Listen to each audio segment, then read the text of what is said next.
Hi, I'm Alanna Pepper, and I'm taking group counseling, HSCO 511, at Liberty University, and I would like to talk about my support group that I ran for teachers. So it was on Tuesday morning, June 19th at 1 o'clock in the afternoon. The teachers had just gotten lunch, so they were socializing, feeling good and positive. We went into the classroom, which was set up in a circle, and I asked all the teachers to take a seat within the circle so everyone could be facing each other and seeing each other while they were talking.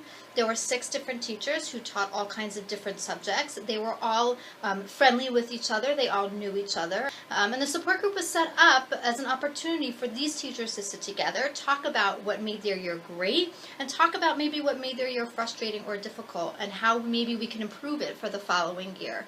I gave out some rules. I said, no judgments being passed. No one has to feel like they have to talk, but they also don't have to feel like when they do talk, they're going to be judged for what they're saying.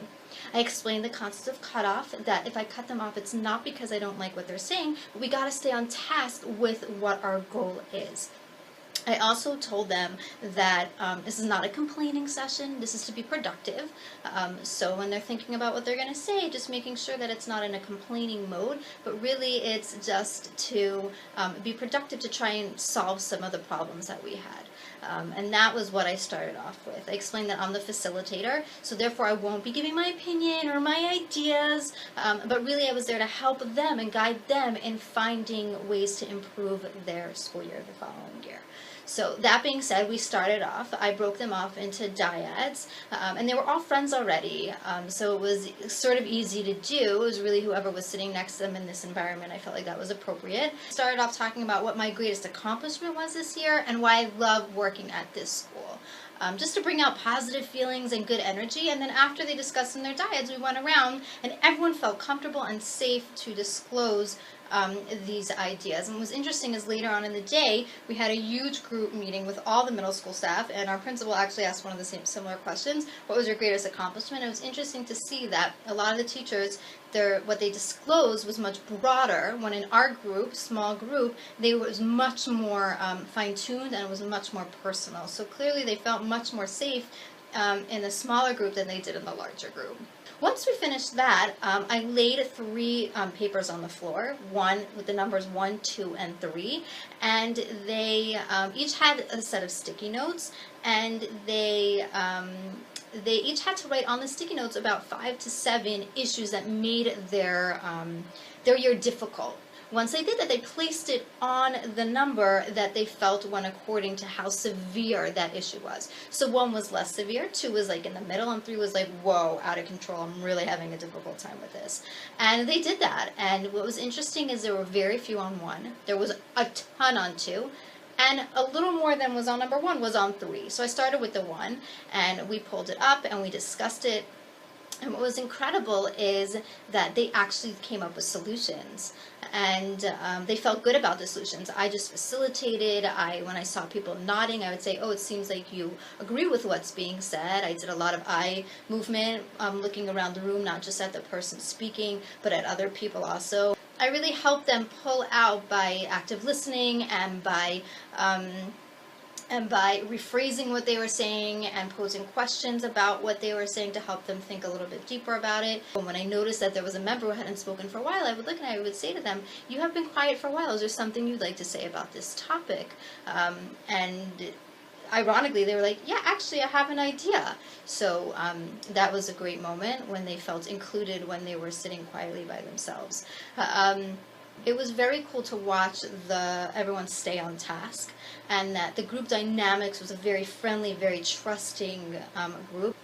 I felt, as far as my assessment of myself goes, I thought the planning ahead was super crucial. I had everything planned out. I had everything written down that I wanted to do, and I really followed it. And that was sort of what kept it on task. I wasn't nervous. I wasn't anxious, even though I was sitting around with professionals who were the same professionals as me, but I was sitting in a different professional role. It was still very cool to see how when I followed the plan exactly, it went beautifully. I did cut off once. There was one teacher who was rambling a lot, and the lady sitting next to her was shaking her head. And I stopped the lady who was talking. I said, I see that she's shaking her head. Let's see. Seems like she agrees with what you're saying. Is that true? And she said, yeah. And then she started talking. So it cut the rambler off without feeling bad. And she felt like she was able to say what she wanted to say. And then the next teacher was able to express that she agreed. And that sort of brought our topic to the final stages of finding a solution. So that was really neat. So one area I think that maybe I could have improved on is there was one teacher that was younger who she kept talking about a certain family member in a very negative way, and it seemed like she therefore felt like she had to act differently in her professional life because of this family member. And maybe I should have said to her, it sounds like this is something we can discuss later if you'd like, but I wasn't sure if I should address that or if I should just stay on topic, which is what I did, but maybe I should have gone back and addressed that issue with her on a more one-on-one basis. So that's something that I think that maybe I can look at differently and see how I could handle that differently. But when I went around the room at the end of the session and I said, tell me something that you gained or something that felt positive to you, the general feeling was two ideas. One, they felt very validated in their issues. And number two is that they felt like sometimes when you're teaching, you're in isolation, you feel alone with your issues. And they felt here like they were able to talk about it and that other people are experiencing the same thing they are. And that made them feel great. In conclusion, I thought this was an incredible experience. I loved it. I sat quietly. I did listening. The teachers thought it was very interesting how I shift from my teacher mode to the counselor mode. And I plan on taking what I've learned in this class and moving forward with next year. I already spoke to the guidance counselor and the principal about creating small support groups for both the teachers and the students, for students who maybe have divorced parents or maybe students with social skills issues, but creating groups that we can work together with these students. I took away the power of listening, planning, cutting off, staying on topic, having all this eye movement going around, and how it really makes an effect on the group, that this group really ran smoothly and everyone walked out feeling positive because of those different things. And the one thing that I really want to work on is finding all kinds of cool activities. In the video that we watched, there was an activity with the styrofoam cup and punching holes in it, and I feel like my 8th graders would love something like that when we talk about self-esteem. And I felt inspired by what I did, and I hope to inspire more people in the future with it.